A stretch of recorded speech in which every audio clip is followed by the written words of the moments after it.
Fue creado por la rivalidad que existía entre la White Star y la Cunard Line, pues el Olympic y el Titanic de la White Star eran más grandes que los últimos barcos de la Cunard, el Lusitania y el Mauretania.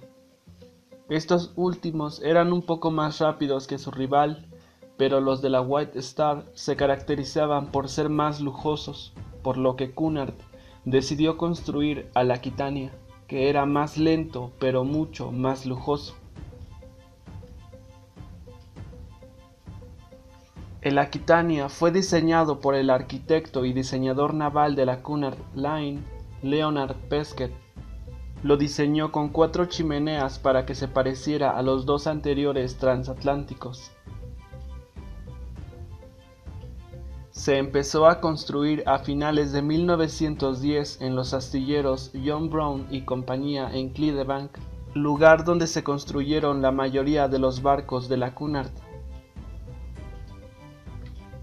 A raíz de lo que pasó con el Titanic, el Aquitania fue uno de los primeros barcos en llevar suficientes botes salvavidas para todos los pasajeros y la tripulación. El Aquitania fue botado el 21 de abril de 1913 y fue terminado durante los siguientes 13 meses.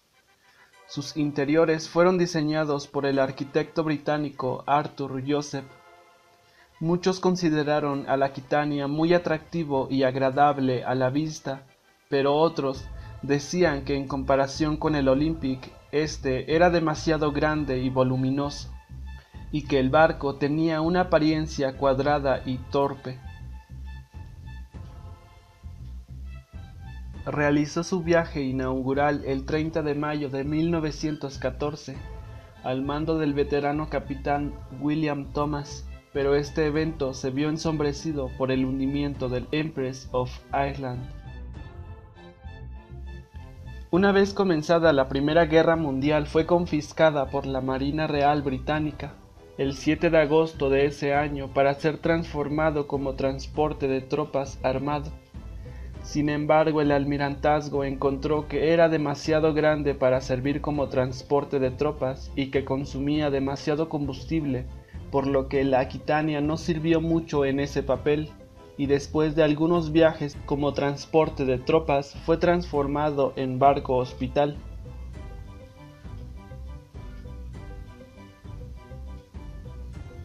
En 1917 fue nuevamente transformado en transporte de tropas. 2 años después, el Aquitania fue llevado a los astilleros Armstrong, donde es reacondicionado para el servicio de pasajeros en el Atlántico Norte. El Aquitania fue convertido para consumir petróleo en lugar de carbón como combustible. Durante la década de 1920, el Aquitania se posicionó como uno de los transatlánticos más populares en la ruta del Atlántico Norte. Navegó junto al Mauretania y al Berengaria, siendo conocidos como los 3 grandes. Se convirtió en uno de los transatlánticos más rentables de esa época, pero tras la crisis de 1929, muchos barcos se vieron afectados por sus consecuencias devastadoras. El Aquitania se encontraba en una difícil posición, solo unos pocos podían viajar en él, así que la Cunard utilizó el Aquitania en cruceros baratos por el Mediterráneo.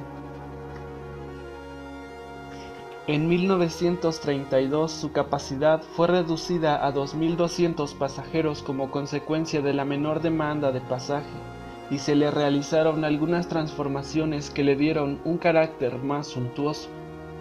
Después retornó a los viajes transatlánticos hasta el comienzo de la Segunda Guerra Mundial. El 21 de noviembre de 1939 es nuevamente confiscado por la Royal Navy para ser utilizado como transporte de tropas, y en 1940 el Aquitania se encontraba en Nueva York en espera de nuevas órdenes. Durante un tiempo fue anclado junto al RMS Queen Mary, el RMS Queen Elizabeth y el SS Normandy. Los 4 barcos daban una vista impresionante. En noviembre de 1941 rescata a los sobrevivientes del HKS Cormoran. Después de completar su servicio como transporte de tropas, el Aquitania fue devuelto a Cunard en 1946. En diciembre de 1949 fue puesto fuera de servicio debido a que su certificado del Board of Trade no fue renovado porque el estado del barco había llegado a una etapa en la que era demasiado viejo para ser financiado y no contaba con las normas de seguridad adecuadas para la época. En 1949, y según el capitán Harry Grattig en su autobiografía Capitán de las Reinas, menciona que el barco se había deteriorado tanto que un piano se cayó por el techo de uno de los comedores durante un almuerzo empresarial que se celebraba en el barco. Esto realmente marcó el final de la Aquitania, y en 1950, tras 36 años de servicio, fue retirado y llevado a Escocia, donde fue desguazado y desarmado.